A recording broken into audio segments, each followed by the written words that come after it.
नमस्कार, दिन भर की बड़ी खबरों में आपका स्वागत है। मैं हूं आपके साथ सुनीता तिवारी। आज के इस बुलेटिन में हम बात करेंगे प्रधानमंत्री मोदी के अपमान को लेकर लोकसभा और राज्यसभा में जोरदार हंगामा हुआ। केंद्र मंत्री जेपी नड्डा बोले सोनिया गांधी, खड़गे समेत पूरी कांग्रेस मांगे पीएम मोदी से माफी। फिर बात करेंगे नितिन नवीन ने संभाला भाजपा के राष्ट्रीय कार्यकारी अध्यक्ष का पद, अमित शाह समेत अन्य नेताओं ने किया स्वागत। और बुलेटिन के आखिर में बात होगी मुख्यमंत्री योगी आदित्यनाथ का विपक्ष पर निशाना। कहा 2017 से पहले अंधेरे में था यूपी, क्योंकि अपराध वहीं पनपते हैं। लेकिन दिन भर की बड़ी खबरों से पहले एक नजर आज की सुर्खियों पर। आज से 3 देशों की यात्रा पर रहेंगे प्रधानमंत्री मोदी। पहली बार जाएंगे इथोपिया। बीजेपी के नए कार्यकारी अध्यक्ष नितिन नवीन पटना से दिल्ली पहुंचे। एयरपोर्ट पर हुआ स्वागत। अमित शाह और जेपी नड्डा भी रहे मौजूद।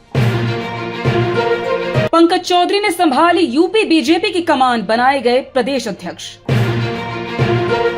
राम मंदिर आंदोलन के सूत्रधार रामविलास वेदांती का निधन। सीएम योगी आदित्यनाथ ने जताया दुख। एमपी से अयोध्या लाया गया पार्थिव शरीर।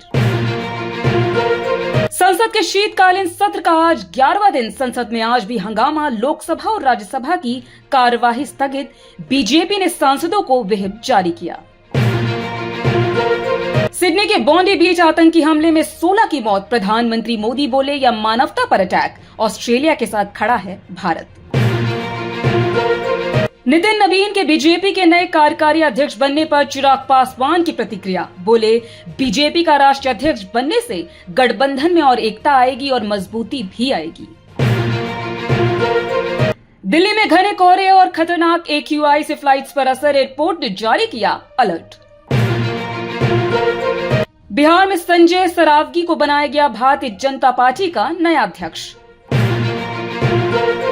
बांग्लादेश को भारत की दो टूक जवाब। मोहम्मद यूनिस सरकार के दावों को सिरे से किया खारिज। ये तो थी सुर्खियां। विस्तार से बात करते हैं दिन भर की बड़ी खबरों की।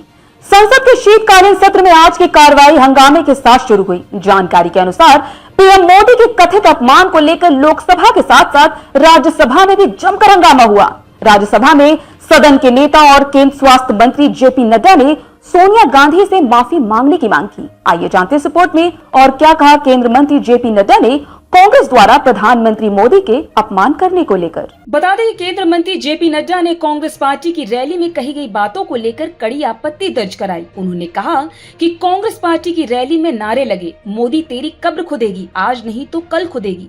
नड्डा ने कहा ऐसे नारे कांग्रेस पार्टी की मानसिकता को दिखाते हैं। उन्होंने कहा ये नामदारों की झुंझलाहट को भी स्पष्ट करता है। उन्होंने कहा एक प्रधानमंत्री के खिलाफ ऐसी बातें कहना और मृत्यु की कामना करना बहुत निंदनीय है। नड्डा ने आगे कहा इस घटना के लिए नेता प्रतिपक्ष और कांग्रेस पार्टी की नेता सोनिया गांधी को देश से माफी मांगनी चाहिए।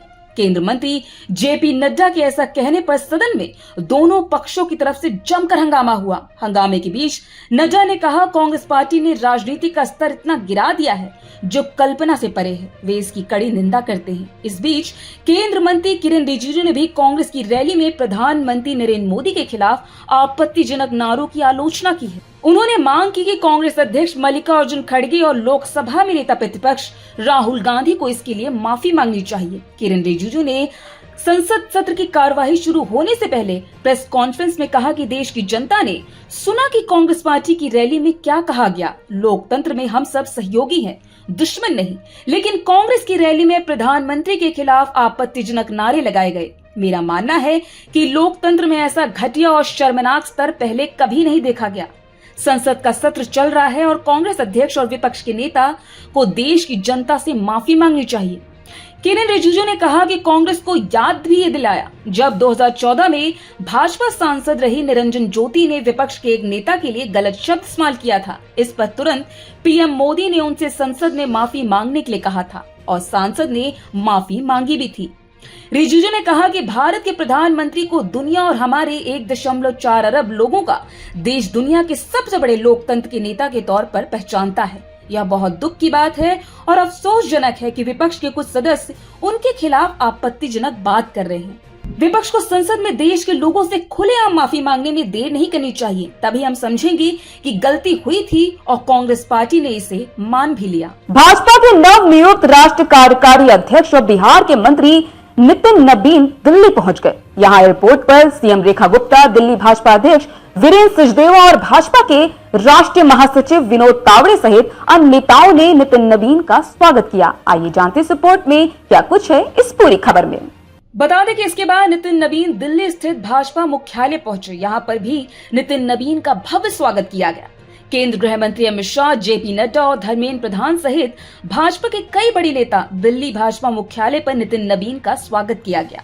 भाजपा मुख्यालय में अमित शाह और जेपी नड्डा की मौजूदगी में नितिन नबीन ने भाजपा के राष्ट्रीय कार्यकारी अध्यक्ष का पद संभाला।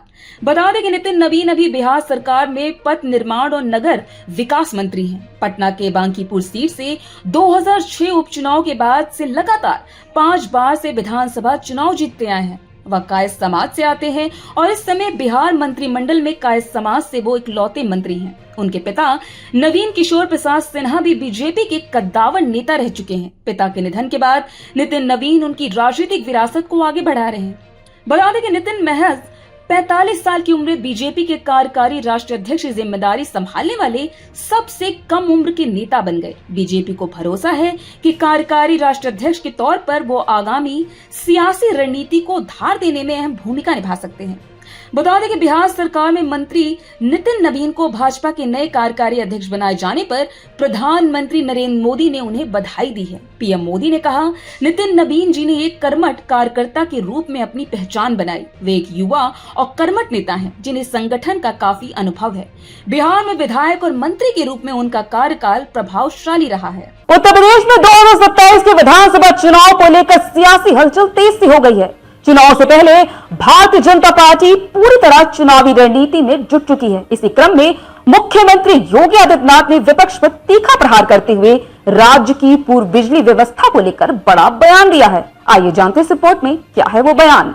बता दें कि मुख्यमंत्री योगी आदित्यनाथ ने कहा कि वर्ष 2017 से पहले प्रदेश में हालात ऐसे थे कि बिजली की उपलब्धता ही नहीं थी। उन्होंने आरोप लगाया कि पिछली सरकारें जानबूझकर अंधेरे की स्थिति बनाए रखना चाहती थी, क्योंकि अपराध खासकर डकैती अंधेरे में ही फलते फूलते हैं।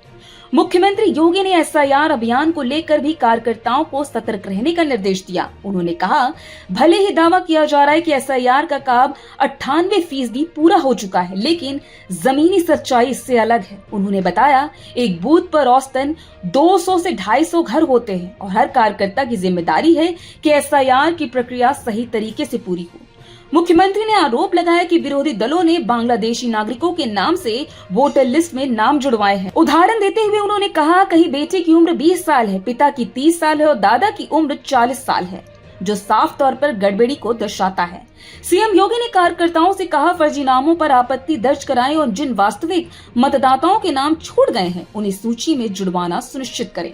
मुख्यमंत्री ने कहा, उत्तर प्रदेश की कुल आबादी करीब 25 करोड़ है और इसके हिसाब से लगभग 64% लोग मतदाता होने चाहिए। उन्होंने बताया, वर्तमान में करीब 12 करोड़ मतदाता ही पंजीकृत हैं, जबकि लगभग 4 करोड़ मतदाता अभी भी सूची से बाहर हैं। उनका कहना था कि इनमें से बड़ी संख्या उन मतदाताओं की है जो बीजेपी के समर्थक हो सकते हैं। उन्होंने ये भी दावा किया कि संभल जैसे इलाके में असम के पते पर वोटर रजिस्ट्रेशन पाए गए हैं, जो जांच का विषय है। सीएम योगी ने जोर देकर कहा कि चुनाव असल में बूथ स्तर पर ही जीता जाता है। तो आज इस बुलेटिन में इतना ही। आप देखते रहिए द लोकसभा।